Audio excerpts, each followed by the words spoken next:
The superintendent from one Arizona school district testified before a congressional committee today on federal funding for schools. Cronkite News reporter Noëlle Lilley spoke with Arizona education officials after a House hearing in Washington.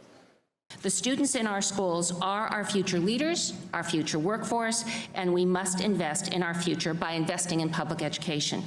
Dysart Superintendent Gail Plednick joined other education officials today at a House committee hearing on ESSA, or the Every Student Succeeds Act, the 2015 law that replaced the No Child Left Behind Act and gave power back to the states. The officials were here to discuss how local governments are serving underprivileged kids through this law, as well as how the federal government can help.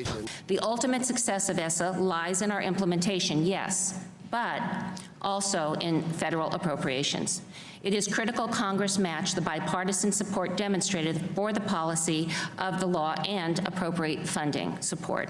But for ESSA to work, Plednick says the states need more financial support. When you think about a child, all that funding is to support the individual child and their needs. Underserved populations in our schools, they need that support. We have to be able to provide that. So when you add all of those cuts together, it could have a devastating impact on our students in Arizona. President Donald Trump's fiscal 2017 budget would cut funding for several elements of the Every Student Succeeds Act.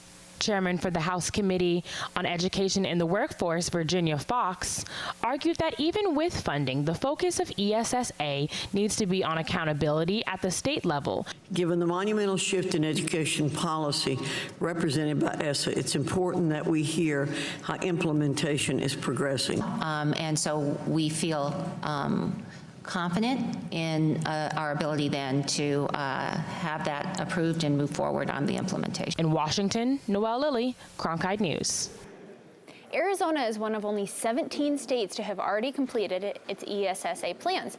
These are due for submission to the federal government this September.